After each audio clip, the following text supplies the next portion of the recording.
Усім прывітання, рады вітаць вас на новых занятках па нямецкай мове Deutsch auf Belarusisch. В гэтым відэа вывучаем, што такое Present Passive, як яго выкарыстоўваць, граматычную структуру і прыклад выкарыстання. Таму глядзіце відэа да канца, вы пра гэта даведаецесь. Дык вось, для пачатку трэба наогул разумець, што такое пасіў, альбо па-беларуску залежны стан у граматыцы. Калі яго выкарыстоўваць, навошта ён патрэбны. Залежны стан паказвае, што дзеянне накіравана на дзейнік. Самая крыніца дзеяння можа быць нават і не названая, а калі і названая, дык знаходзіцца на пазіцыі ўскоснага дапаўнення. Вось паглядзім на некалькі сказаў. Актив, незалежны стан. Frau Schortikowa beendet den Unterricht. Тут дзейнік, Frau Schortikowa, выконвае дзею, якая накіравана на прамое дапаўненне, den Unterricht. І вось гэты сказ ужо ў залежным стане. Den Unterricht wird von Frau Schortikowa beendet. Вось тут der Unterricht – гэта ўжо дзейнік, на які накіравана дзея. І паглядзім яшчэ на адзін прыклад. Der Lehrer erklärt ein neues Wort. Настаўнік тлумачыць новае слово. Залежны стан. Ein neues Wort wird vom Lehrer erklärt. Новае слово тлумачыцца. Як утвараюць залежны стан у нямецкай мове? Для таго, каб утварыць у нямецкай мове сказ у залежным стане, нам спатрэбіцца партыцып zwei основного дзеяслова і дапаможны дзеяслоў werden.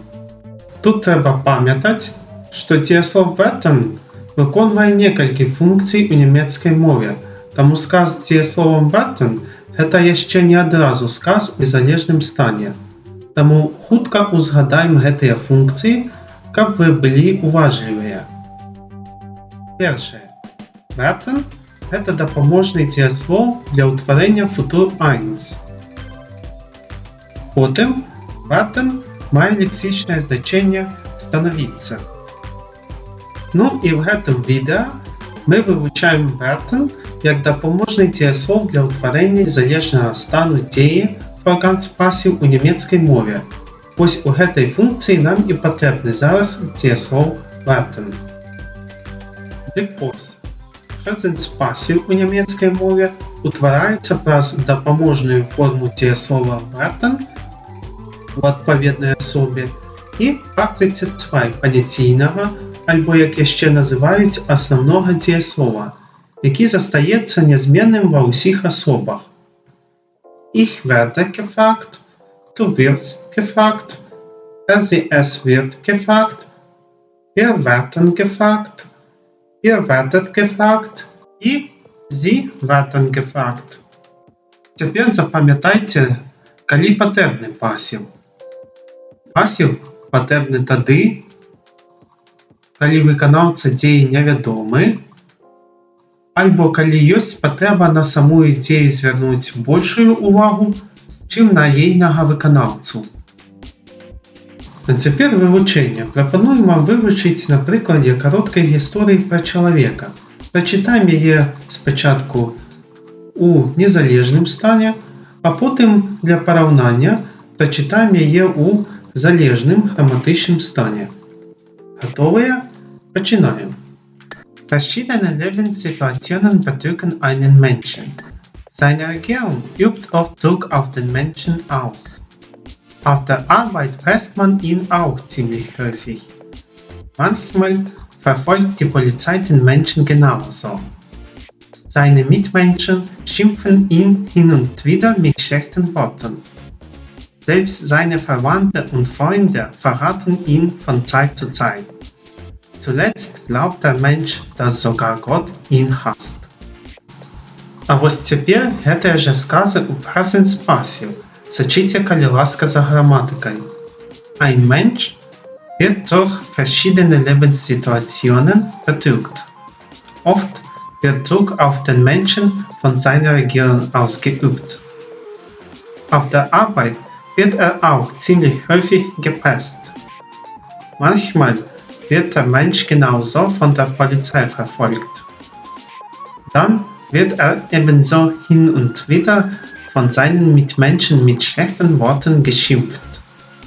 Von Zeit zu Zeit wird selbst von seinen Verwandten und Freunden verraten. Zuletzt glaubt der Mensch, dass sogar von Gott gehasst wird. Зараз попрактикуємося. Зробимо практикування таким чином. Ви будете бачити перед собою скази у залежнім стані пасів, і ви перетвораєте гэтыя сказы про чалавека у актив, незалежный стан.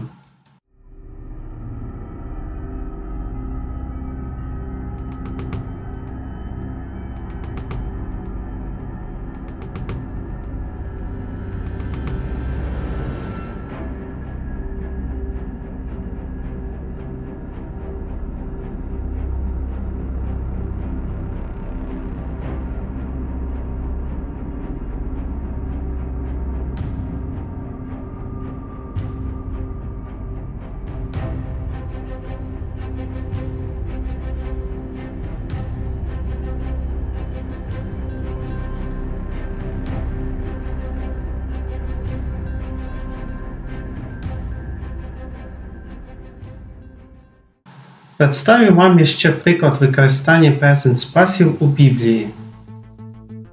Blinde sehen, Lahme gehen, Aussätzige werden rein, Taube hören, Tote werden auferweckt, Armen wird gute Botschaft verkündigt. А тепер ще спробуйте почути використання Present Passive в гэтым урывку песні. Ausländer hier, Ausländer da, egal wo wir sind, wir werden nicht akzeptiert. Віншуємо вас з вивченням Present Focus Passive у німецькій мові. Хочем так само нагадати, що на каналі Філологія ёсць курс па ўкраінскай мове, які вы можете глядзець. А калі вы ўжо праглядзелі гэты курс і адчуваеце патрэбу павялічваць слоўнікавы запас лексікі, вы можете слухаць новую украінскую аўдыёкнігу «Казка про кота Чорныша і яго друзів», якую ви таксама можете знайти на нашому каналі. Спасылка під відео.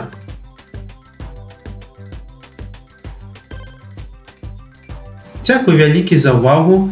Ставьте вподобайки, подписывайтесь на канал, пишите, якія теми по німецькій мові ви хотіли б ще вивчити, і до побачення.